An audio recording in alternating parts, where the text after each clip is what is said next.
오라 너희 모든 목마른 자들아 물로 나오라. 돈 없는 자도 오라. 너희는 와서 사 먹되 돈 없이 값 없이 와서 포도주와 젖을 사라.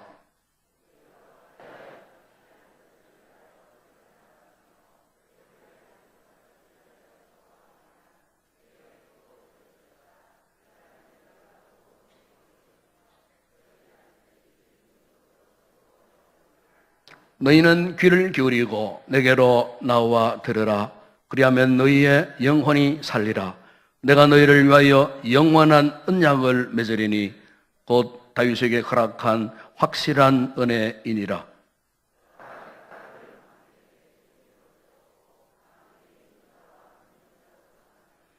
보라, 네가 알지 못하는 나라를 내가 부를 것이며 너를 알지 못하는 나라가 내게로 달려올 것은 여호와 내 하나님 곧 이스라엘의 거룩하신 이로 말미암음이니라. 이는 그가 너를 영화롭게 하였느니라. 너희는 여호와를 만난 때에 찾으라. 가까이 계실 때에 그를 부르라. 아멘. 하나님을 찾아서라는 책이 있습니다.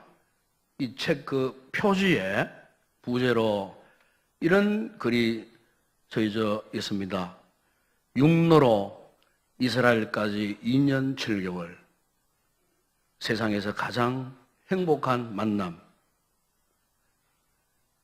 이 책의 주인공이 누구냐면은 21살 된 젊은 신학생이었습니다.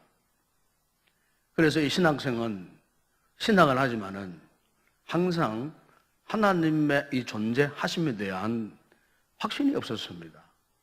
그래서 항상 그 마음에 과연 하나님이 살아계실까? 과연 하나님이 살아계신다면은 내가 그 하나님을 정말 한번 경험하고 한번 해보고 싶다라고 하는 이런 갈망함이 있었습니다. 그래서 그가 택한 방법이 뭐냐면은 이 신학생이 단돈 50만 원을 들고 2년 7개월 동안 육로로 걸어서 이스라엘까지 여행하면서 이 여행 가운데에 정말로 하나님이 살아계셔서 나의 이 가는 길을, 나의 인생길을 어떻게 인도하실까 하는 것을 그가 경험을 하고 싶었던 것입니다. 그래서 어느 여행 지점에 도착을 했는데 여행을 위한 그 모든 계획, 정보, 아주 중요한 이런 내용들이 담겨 있는 노트를 그만 분쇄라고 말았습니다.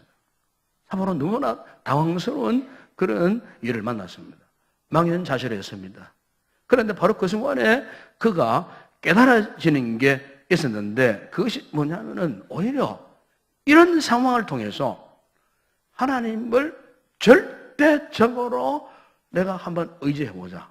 하나님을 한번 절대적으로 바라보고 의존해보자. 그럼 하나님께서 나를 분명히 안전한 길로, 편한 길로 인도해 주실 거야 라고 하는 그런 확신이 생겼어요. 그런데 이런 확신을 갖는 그 순간에 왠지 모르게 마음이 굉장히 평화스러워지고 자유스러워지더라는 것입니다.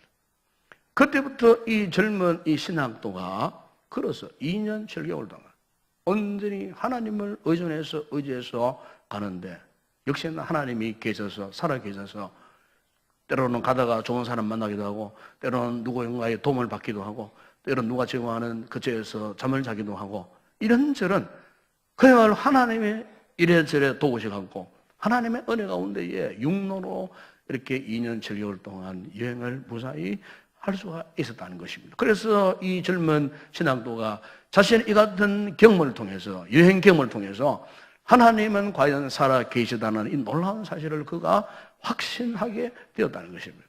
아마 여러분 유명한 그 배너 영화 가운데 보신 분들은 아마 기억하실 것입니다. 어느 날 졸지에 노예가 되어버린 이 배너가 이제 로마 군사들에게 끌려가다가 이 나사렛 마을을 지나갈 때쯤 너무나 목이 말랐어요. 너무나 피곤해 지쳤어요. 목이 말라 죽을 지경이었어요. 그래서 쓰러졌는데 마침 어느 한 동네 사람이 그것을 알고 와가지고 물을 주려고 하는데 로마 이 병사가 그것을 물을 받아가지고는 땅바닥에 팽개치면서 배너에게 물을 마시지 못하도록 그렇게 했어요. 너무나 절망적인 그런 순간이었어요. 물 한 모금이 절실한데 이 물을 마셔야 내가 살아남을 수 있는데 물을 주는 그것마저도 병사가 빼앗아서 버리는 그 순간에 너무나 절망스러운 그런 상황 속에서 그가 자신도 모르게 외마디 기도를 하면서 이렇게 외쳤어요. 주님 도와주세요. 주님 도와주세요. 바로 그때 한 그림자가 그의 곁에 다가왔습니다. 그리고 표주박에 담긴 물을 그의 얼굴을 향하여 부었어요. 흐르는 물을 마시면서 목을 죽이면서 보니까 그분이 다음에 누구냐 하면은 나사렛 예수 그리스도 주님이 그에게 오셔서 목말라 길 아래 죽을 상황에 놓여 있는 베노에게 생명의 그림 같은 그 물을 그에게 마셔 주셨다는 것입니다. 사랑 여러분, 오늘 우리는 인생을 살면서 누구나 한결같이 그 무언가에 목말라하며 살아가는 것이 사실입니다. 마치 한 젊은 여행자가 그랬던 것처럼 영화에 나오는 주인공처럼 사람은 이렇게 근본적으로 무엇인가에 갈망하고 목말라하며 산다는 것입니다. 그래서 오늘 본문에도 보게 되면은 지금 이스라엘 백성들이 바벨론에서 70년 동안 이 포로 생활을 해서요.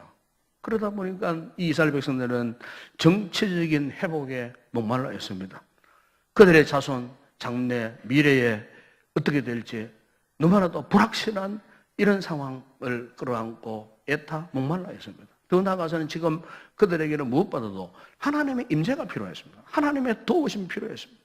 하나님의 인도하심이 그들은 너무나 갈급했습니다. 바로 이 같은 상황을 잘 알았던 하나님께서 선지자 이사야를 통해서 오늘 본문에 1절에 오시면은 이렇게 선포하게 하셨어요. 오라, 너희 모든 목마른 자들아, 물론 나오라. 돈 없는 자도 오라. 너희는 와서 사 먹되 돈 없이 값 없이 와서 포도주와 젖을 사라. 여러분 그렇습니다. 오늘도 무언가에 이 목말라 하며 살고 있는 우리 인생을 향해서 하나님께서 말씀하시는 거예요. 너희 모든 목마른 자들아, 물로 나오라.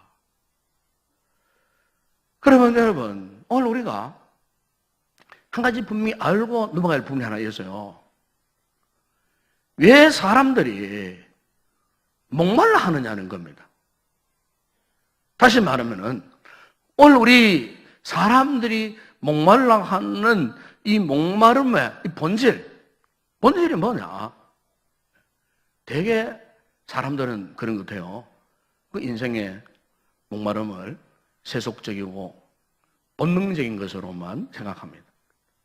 그래서 유명한 리차드 포스터가 쓴 책 가운데에 돈, 섹스, 권력이라는 책이 있어요. 이 책이 나온 지가 한 30년쯤 되는 그런 책이고 최근에 새로이 출판된 그런 책이에요. 아주 유명한 책인데 그 책에 보게 되면은 저자가 무엇을 이야기하느냐 하면은 오늘 현대인들의 이 삶의 실상을 지적하고 있는 거예요.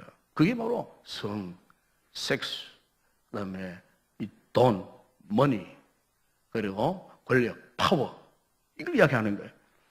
그러니까 오늘날 현대인들이 이 세 가지에 대한 목마름을 다 갖고 있다는 겁니다. 그런데 이 세 가지에 대해서 평생을 살면서 끊임없이 추구하고 어떤 부분은 성취했다 싶어도 여전히 계속해서 목마른 삶을 살 수밖에 없더라는 거예요. 더 나은 이성을 만나면 좋겠다고 하는 욕망을 버리고 살고 있어요. 좀 더 많은 돈을 갖게 되면 좋겠다라고 하는 이런 욕심을 가지고 그리고 더 많은 돈을 모으고 저축하고 자기의 수중에 그야말로 말할 수 없는 그런 많은 양들의 재물을 갖고 있어요. 좀 더 많은 힘, 권력, 명예를 얻으면 만족할 것이다. 행복할 것이다라고 그렇게 생각을 해서요. 그래서 이 모든 것들을 다 쟁취하고 성취했지만 여전히 만족함을 모른다는 거예요. 여전히 목마름 속에 살아가더란 말입니다.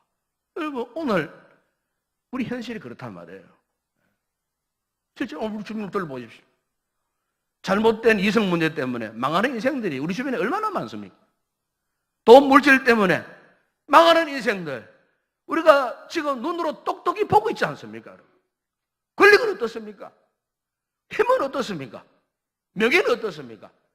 한마디로 권력 무상의 현실을 우리가 실감하고 있지 않습니까, 여러분? 그래서 오늘 선지자 이사야가 하고 있는 말씀이 무엇입니까? 2절에 보세요. 너희가 어찌하여 양식이 아닌 것을 위하여 은을 달아주며 배부르게 하지 못한 것을 위하여 수고하느냐. 여러분, 그렇습니다. 우리 인생의 목마름의 본질은 이렇게 세속적인 것이 아니에요. 본능적인 것도 아니에요. 아무리 훌륭한 이성을 만나고 아무리 많은 돈을 가져봐도 더 많은 권력, 힘을 누려봐도 역시 인간 내면에 있는 이 목마름을요 떨쳐버릴 수 없는 것이 오늘 우리의 현실이라 그 말이에요. 그렇다면 여러분, 이 목마름의 이 본질, 이 목마름의 이 본질이 과연 뭐겠습니까? 바로 여기에 대한 확실한 대답을 주고 있는 말씀이 여러분, 신약성경 요한복음 4장에 보게 되면 거기에 수가성 사마리아 여인의 이야기가 나와요. 그 여인은 남편을 5번이나 바꾸었던 여자 아닙니까? 그럼에도 불구하고 여전히 그의 목마름이 해결되지를 못했어요. 그런데 바로 이 여인이 우물가에서 예수님을 만나서요. 목마름에 영적인 기갈에 찬 이 여인을 향하여서 주님께서 주신 말씀이 요한복음 44절에 보시면은 내가 주는 물을 마시는 자는 영원히 목마르지 아니하리니 내가 주는 물은 그 속에서 영생하도록 솟아나는 샘물이 되리라. 여러분, 여기서 우리가 주님의 이 말씀에서 깨달아야 할 부분이 무엇입니까? 우리 인생의 목마름에 그 본질을 알고 보니까 뭐라고 말씀합니까? 영적인 문제라고 말해요. 영적인 문제. 영적인 것이에요. 우리의 내면적인 문제예요. 다시 말하면은 모든 인생의 목마름은 주님이 주시는 영원한 생수의 근원 되시는 예수 그리스도를 만나야 되는 거예요. 예수 그리스도를 만나지 않으면은 우리가 세상적으로 돈, 권력, 아무리 좋은 사람 만나갖고 행복하게 잘 살 것이라고 장담하지만 역시 인생의 갈증에서 헤쳐나올 사람 아무도 없다는 거예요. 주님의 영원한 생수의 강수가 우리 내면에서 솟아오르고 흐를 때만이 우리 영혼이 진정으로 만족한 삶을 살고 우리 육체가 진정으로 행복한 삶을 누릴 수가 있다는 거죠. 아마 여러분 잘 아실 거예요. 세계적인 신데렐라라고 불러졌던 영국의 다이애나 황세자비를 아마 여러분 기억하실 겁니다. 이분이 황세자비로 있을 때에 그분이 머리 손질을 하잖아요. 머리 손질. 이 머리 손질을 할 때마다 약 5,400달러의 비용이 들었답니다. 우리 돈으로 한 사람 약 600만 원. 한 번 머리 손질할 때마다 600만 원. 여러분 가운데 한번 머리 손질할 때 600만 원 쓰시는 분이 있습니까? 10만 원도 비싸고 5만 원, 5만 원도 3만 원짜리 하고 그래 하잖아요. 그런데 머리 한번 손질하는데요 600만 원. 얼마나 자주 했겠습니까? 아마 매일매일 안 했겠어요. 또 그분이 자기 몸매를 관리하고 의상을 구입하는데 연간 87만 달러, 우리나라 돈으로 약 7억 5천만 원, 8억, 1년에 몸매 관리하고 옷 사 입는데 8억에 가까운 돈을 그가 썼다는 겁니다. 참, 여러분, 얼마나 호의호식한 사람이었겠습니까? 그런데 바로 이런 사람이 자살 기도를 5번이나 했어요. 거식증에 걸렸어요. 신경성 식욕부진에 빠져가지고 신경이 예민하고 먹지를 못하고 결국 찰스 황태자와 이혼을 했어요. 이혼 후에도 여러 명의 애인을 두었어요. 그러니까 평민에서부터 일왕국의 황태자 비로 간택되어가고 남들은 흠모하는 그보다 신분 상승을 이루겠지만은 전혀 만족하지를 못했다는 거예요. 그 무엇으로도 그의 인생을 만족시킬 것이 없었다는 겁니다. 결국 그가 마지막으로 비극적인 인생으로 끝나는 것을 우리는 직접 볼 수가 있었어요.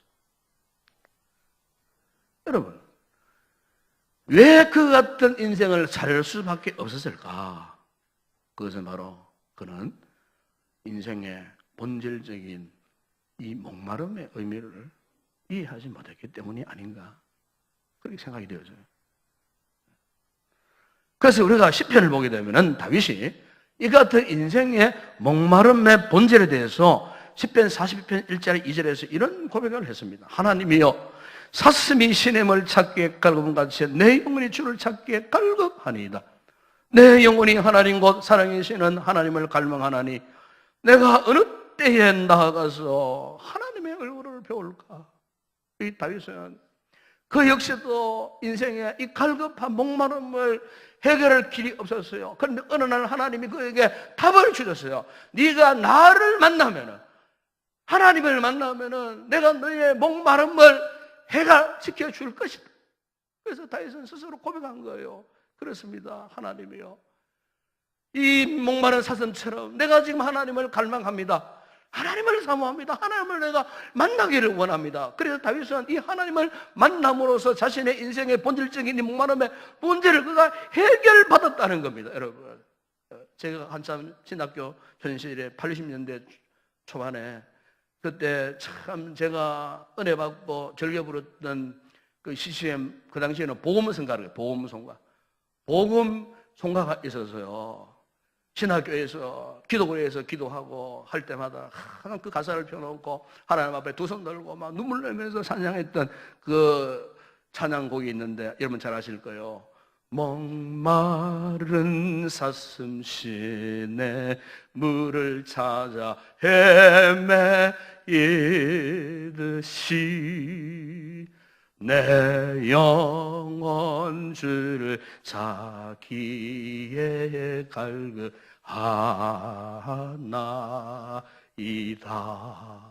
그 2절에 보면은요, 금보다 귀한 나의 주님, 내게 만족 주시는 주, 나의 몸 정성 다 바쳐 주님 경배합니다. 후렴 부분에 보면은 주님만이 나의 방패, 나의 참소망, 나의 몸 정성 다 바쳐서 주님 경배합니다. 가난한 그 신앙생 시절에 정말 힘들었어요. 갈등도 많았어요. 그래서 그럴 때마다 하나님 앞에 기도하러 올라가서요, 금식했어요. 하나님 앞에 참으로 은혜만이, 당신의 은혜만이 내 영혼을 살려주실 것이라고, 당신의 은혜만이 이 부정한 인생에 올바른 방향을 찾고 끝까지 주님의 사명을 감당할 것이라고 고백하면서 이 찬양을 부르면서 눈물로 찬양하고 기도했을 때에 하나님께서요, 놀라운 은혜를 부어주셨어요.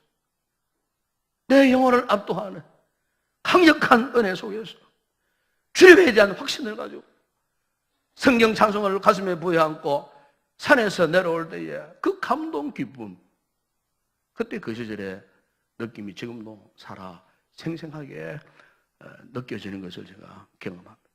여러분, 요즘 우리 시대를 보십시오.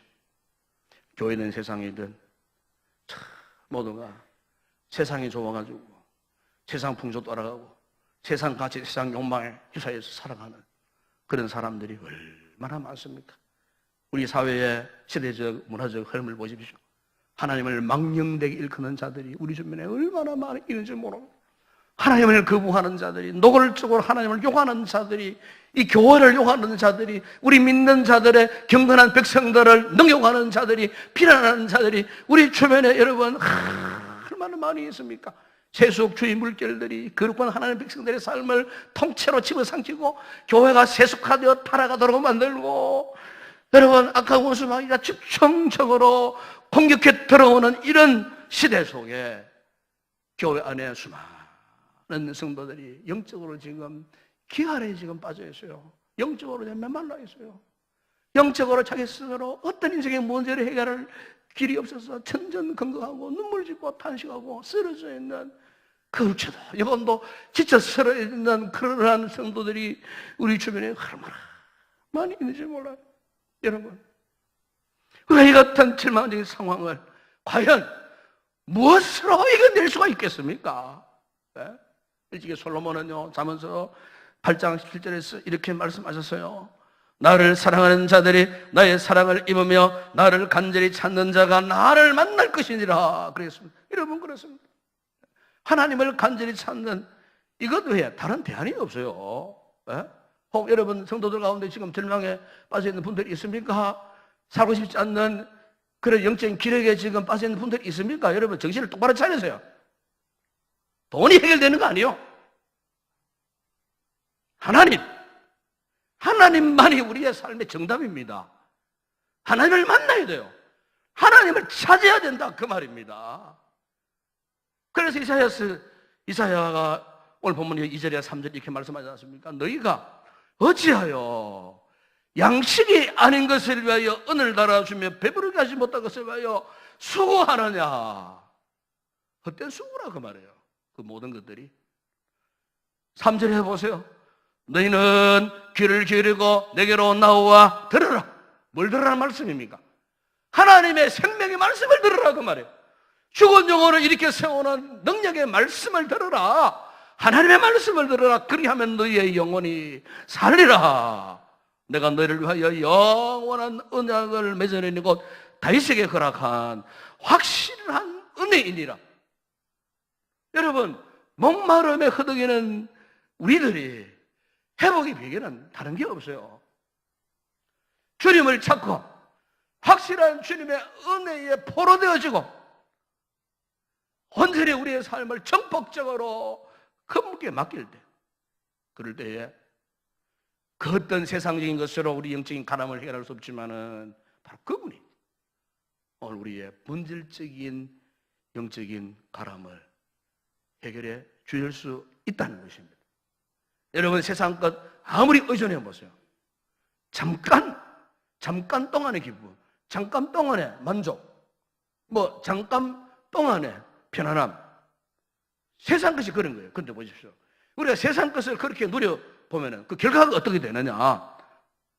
더 깊은 허무, 더 깊은 절망, 좌절, 실망밖에 남지 않아요. 상처밖에 남지 않아요, 여러분. 오늘 우리 현실을 보세요. 그렇지 않습니까, 여러분, 지금? 그러나 여러분, 오늘 본문에서 말씀하시는 것 같이 우리 하나님을 알고 그분을 만나고 그분의 말씀을 경청하면은 너희 영혼이 살리라. 나의 영원한 언약을 맺은 백성이 되리라. 무슨 말씀입니까? 영적인 가치에 눈을 뜨게 되면 영원한 가치를 바라보며 살게 된다는 겁니다. 눈을 뜰 수 있기를 바랍니다.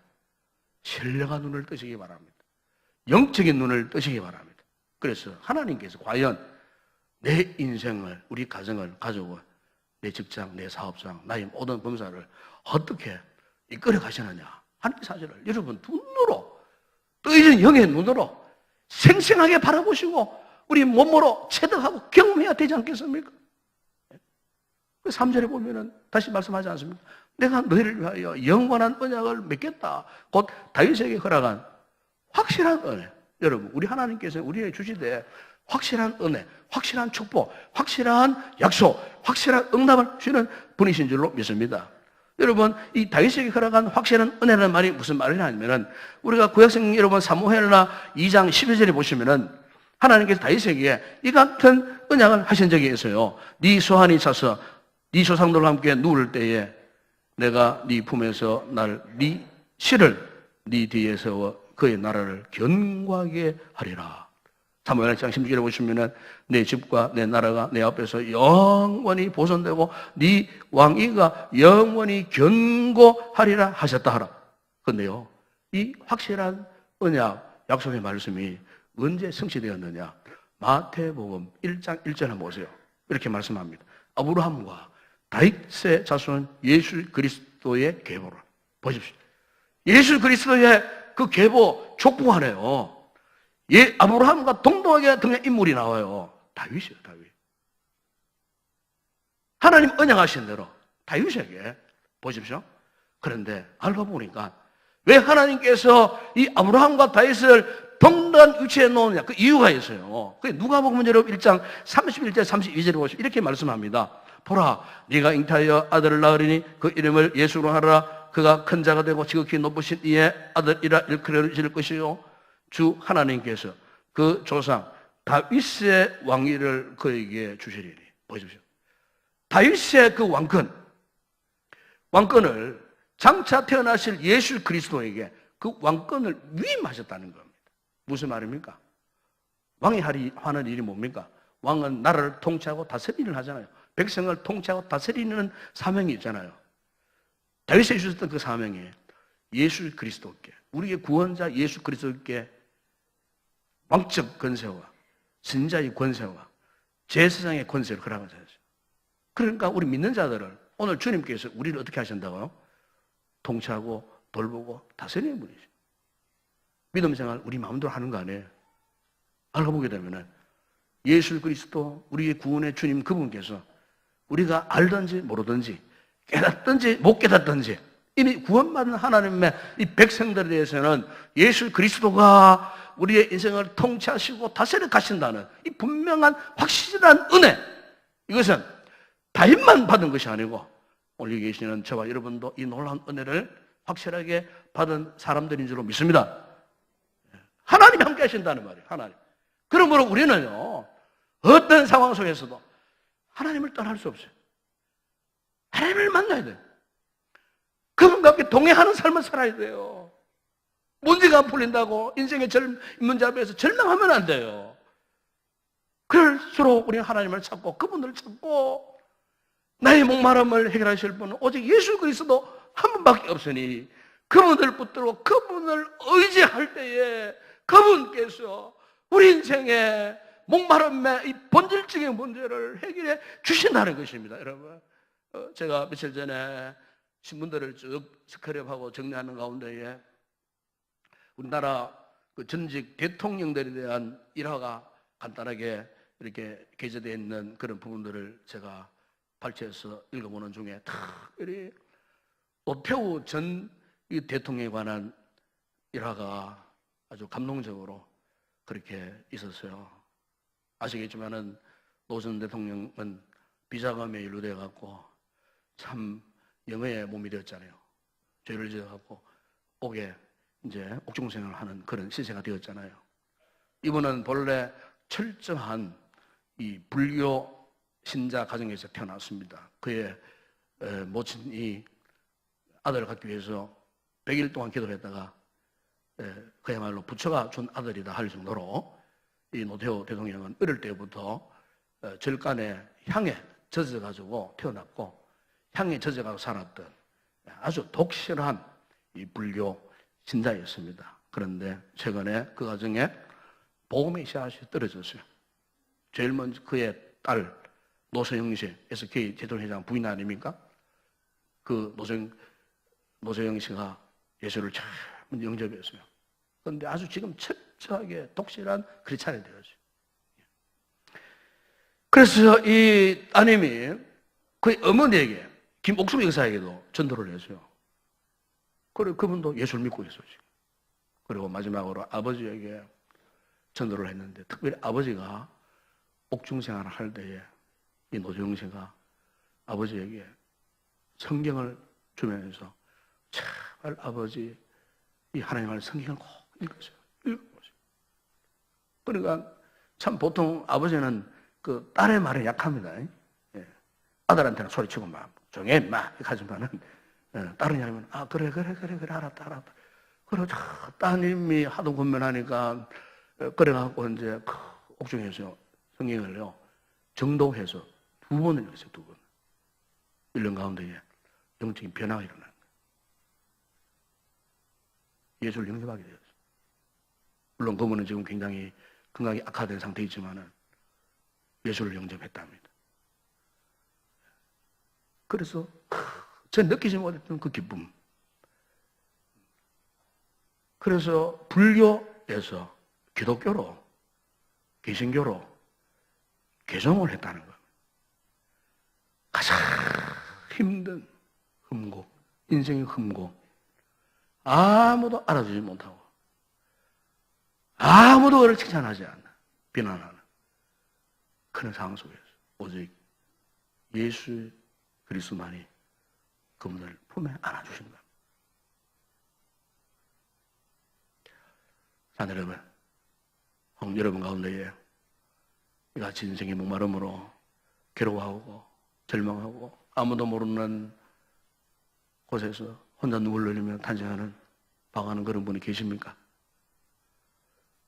여러분, 오늘 하나님의 이 놀라운 초청에 응답하는 성도들이 되기를 주의 이름으로 축원합니다. 너희 목마른 자들아 물로 나오라. 다 내게로 오라.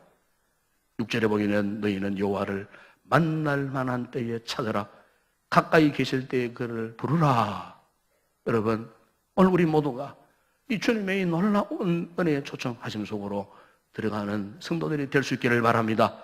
이 확실한 은혜 속에서 우리를 이렇게 사랑하시고 용서하시고 품어주시는 이 놀라운 하나님의 확실한 은혜.